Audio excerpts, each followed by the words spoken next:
সামনে রোজা আর ঈদ আর ও কারণে সিলেট বিভাগে অ্যাক্টিভ হয়ে গেছে জাল টেকার খারবারি হল। তারা নেটওয়ার্ক দিয়া পুরা সিলেট বিভাগও জাল নোট চিত্রানোর চেষ্টা করা হয়। এই বিষয়ে একটা আন্দাজ করায় এখন আরও নজর দেওয়া আর অভিযান বাড়াইছে আইনশৃঙ্খলা বাহিনীয়ে। আলগা থেকে খবর পাইয়া এর মাঝে জাল টেকার খারবারি কয়েকজনরে হারানি হয়েছে 14 শিকর ভিতরে। ও কয়েকজনরে দরিয়া তারার গেছ থাকি সিলেট বিভাগও জাল টেকার খারবারি হলর কয়েকটা নেটওয়ার্কর হদিস পাইছে আইনশৃঙ্খলা বাহিনীয়ে।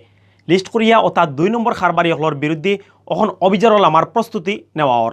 রোজা আর ঈদ আইলেও ফতিফিরা সিলেটও বাড়ি যায় জাল টেকা চিত্রানি। নিজের নেটওয়ার্কর মানুষরে দিয়া ফুরা বিভাগও জাল নোট চিত্রাইলায় অদা খারবারি হলে এর লাগি তারা বিভাগ আর জেলা শহরের লগে ব্যবসার জায়গা হলরে টার্গেট করিয়া নেটওয়ার্ক বানায়। নানান সিস্টেমে তারা জাল নোট দিয়া আম পাবলিকরে তারা টগায়। জাল নোটের কাগজ তারা কোনো সময় দেশের বাইরে থাকি আনায় আর কোনো সময় দেশ থাকিও জোগাড় করে। এর বাদে বাসা বাড়িত লুকাইয়া তারা জাল নোট সাফাইয়া এজেন্ট হলরে দিয়া বাজারও চিত্রাই দিয়ে। গেছে কয়দিনে সিলেটর রেপ পুলিশের গেছে ধরা খাইছে জাল নোটর 4 খারবারি। জিগার ফুসরের বাদে তারার গেছে বালা খবর পাইছে আইনশৃঙ্খলা বাহিনীয়ে। হেসমেশ গেছে 22 তারিখ সোনারগটর দেওরগাছ ইউনিয়নের খাসুয়া এলাকা থেকে 3 লাখ টাকার জাল নোট সহ শফিকুর রহমান নামের এক খারবারিরে বান্ধিছে রেবে। শফিকুর রহমান সোনারগটর গুফর খলাল মরুম সিরাজ মিয়ার ফুয়া। রেপ 9 और মিডিয়া অফিসার সমীর মজুমদারে সাংবাদিক হলরে কইছেন একটা চক্রয় বাক্কা দিন থাকি বর্ডার এলাকা থাকি জাল নোট জোগাড় করিয়া সিলেট বিভাগের নানান এলাকার মানুষের কাছে চিত্রাই দিয়ে। ইকটার কারণে মানুষের খুব বেশি ক্ষতি ওর আর টক কাইরা। শফিকুর ও চক্রর শিয়ানা মানুষ।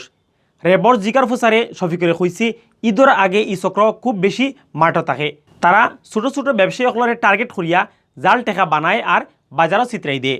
ই চক্র 1 লাখ টাকার জাল নোট 15,000 টাকায় বেছে। এর আগে মার্চ মাসের 21 তারিখ সিলেটের দক্ষিণ সুরমার লালাবাজার জাল নোট দিয়া লেনদেনের খবর পাইয়া 2 জনফারে অ্যারেস্ট করছে পুলিশে। এই 2 জন হইলা ব্রাহ্মণবাড়িয়ার নাসিরনগর থানার বেলুয়া শ্যামপুরের তৈয়ব আলীর ফুয়া মুন্না আহমদ আর সিলেটের দক্ষিণ সুরমার শাহ সিকন্দর গ্রামের সেলিম আহমদের ফুয়া সুজন আহমদ। তারার কাছে 1000 টাকার লাখান দেখতে 21টা জাল নোট পাওয়া গেছে। ফেব্রুয়ারির 16 তারিখ সিলেট সদরের তেমুকি সাবরগাঁওর ডাচ বাংলা ব্যাংকের ভিতর থাকি 5,000 টাকার জাল নোট সহকারে আব্দুল আলিম শামীম নামের এক জোয়ান ফরে অ্যারেস্ট করছে পুলিশে। হে সিলেটর কোম্পানিগঞ্জর শিমুলতলা নোয়াগাঁওর মরম আব্দুল সুবানর ফুয়া।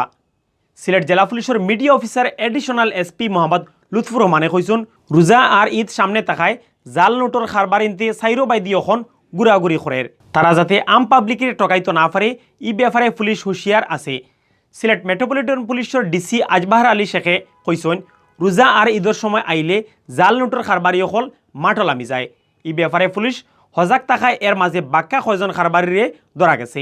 তারা গেছ থাকি খবর লইয়া পুলিশ এখন রেগুলার অভিযান চালার।